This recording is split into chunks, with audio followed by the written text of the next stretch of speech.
Dear Patriots, before the news starts, please subscribe to our patriotic channel by clicking the subscribe button. Give us a thumbs up to this video. Don't forget to leave your opinion below in the comments section. Share the news on Facebook and Twitter so you friends see it. Thank you. Flake pushes bill to block Trump tariffs. Senator Jeff Flake is pushing legislation to block President Donald Trump's new tariffs on steel and aluminum, declaring he won't back any exemptions put forward by the administration. The problem is, when you say, "All right, let's have tariffs, but let's couple that with uncertainty," that's almost worse. I mean, those are dual poisons to the economy, the Arizona Republican said Sunday on NBC's Meet the Press. You know, tariffs are awful. Tariffs married to uncertainty is probably even worse. Allowing one person to have nearly total control over tariffs is not the way to do business, Flake said. While it would be difficult for Congress to reach a majority on a bill to block the tariffs, it has to try, he said, citing congressional success in the 1970s overriding President Jimmy Carter's tariffs on oil. With Trump's trade moves, Flake said it's becoming harder to make the case that the Republican Party is the party of free trade. Free trade is rarely popular out on the stump, he said. But usually, after the campaign, the Congress gets together and says, "All right. Let's pass trade promotion authority or let's pass this trade agreement." I think we're going completely in the wrong direction.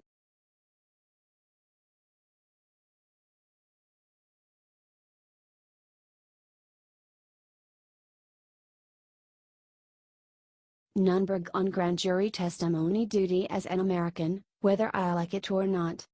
Former Trump campaign advisor Sam Nunberg on Saturday pushed back on criticism that his media blitz over a subpoena from special counsel Robert Mueller was a meltdown, adding it was always his intention to comply with the ongoing Russia investigation. "People say I had a meltdown on TV, I melted TV down that day," Nunberg told ABC News reporter Tara Palmieri. "I wanted to show what this independent counsel, this independent investigation does to people like me." Nunberg on Friday testified before a grand jury for more than 6 hours in the investigation into Russian interference in the 2016 presidential campaign. Complying with the subpoena, Nunberg said, was something he felt he needed to do as an attorney and was his duty as an American, whether I like it or not. If he did not comply, he risked being jailed. On Monday, Nunberg publicly released his subpoena and flooded the cable news airwaves in a day-long campaign with his repeated declarations that he was going to stand up to Mueller. In an evening interview, CNN anchor Aaron Burnett asked if Nunberg had been drinking. He denied the accusation. White House Press Secretary Sarah Huckabee Sanders told reporters then that Nunberg had not worked in the White House and re-emphasized there had been no collusion between Trump's campaign and the Russian government. Despite Trump's insistence, Nunberg said the Russian investigation is not a witch hunt. "There's a lot there's a lot of truth," Nunberg said. "I don't believe this leads to the president."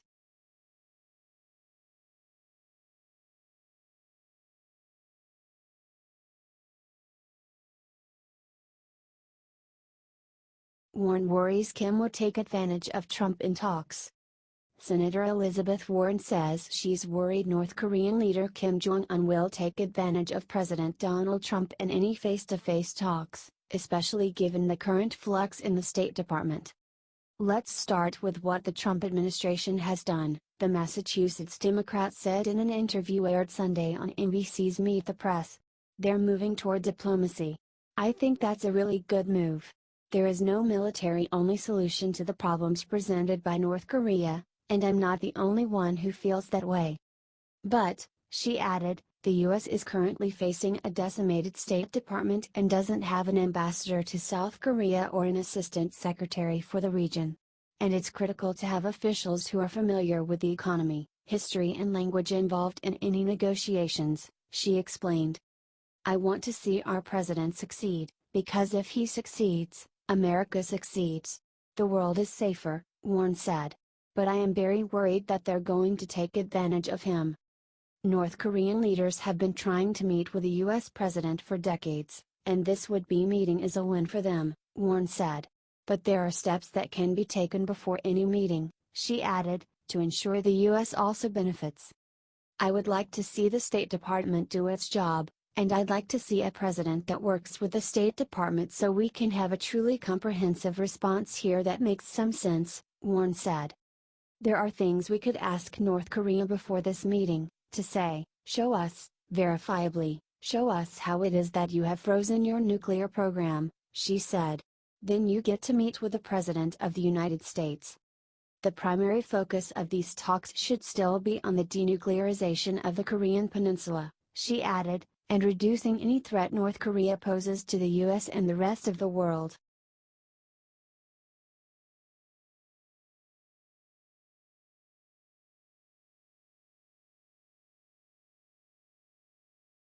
Justice Department proposes banning rapid-fire bump stock. The Trump administration said Saturday it has taken the first step in the regulatory process to ban bump stocks, likely setting the stage for long legal battles with gun manufacturers while the trigger devices remain on the market. The move was expected after President Donald Trump ordered the Justice Department to work toward a ban following the shooting deaths of 17 people at a Florida high school in February.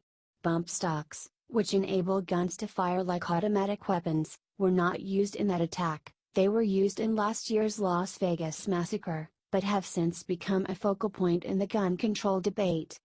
The Justice Department's regulation would classify the hardware as a machine gun ban under federal law.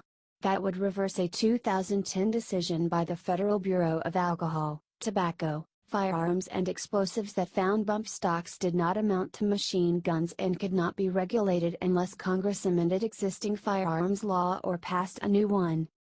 A reversal of the department's earlier evaluation could be seen as an admission that it was legally flawed, which manufacturers could seize on in court. Even as the Trump administration moves toward banning the devices, some ATF officials believe it lacks the authority to do so. But any congressional effort to create new gun control laws would need support from the pro-gun Republican majority. A bid to ban the accessory fizzled last year, even as lawmakers expressed openness to the idea after nearly 60 people were gunned down in Las Vegas. Some states have sought their own restrictions in light of the inaction. A ban on bump stocks was part of a far-reaching school safety bill signed by Florida Governor Rick Scott, a Republican, on Friday that was immediately met with a lawsuit by the National Rifle Association. The powerful group has said it supports ATF regulations on the accessory but opposes any legislation that would do that same.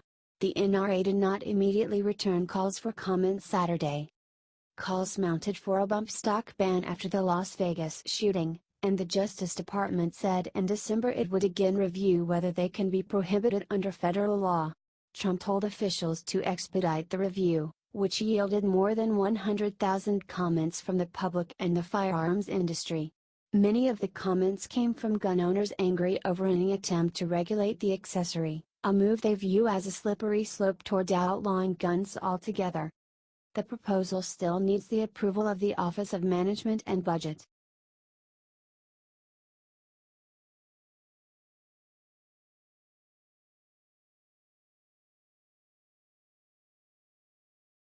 Pompeo US making no concessions to North Korea. CIA Director Mike Pompeo says the U.S. won't be making any concessions to North Korea ahead of any talks with President Donald Trump. North Korean leader Kim Jong-un must continue to allow us to perform our military necessary exercises on the peninsula, and then he's got to make sure that he leaves on the table that discussion for denuclearization, Pompeo said on Fox News Sunday.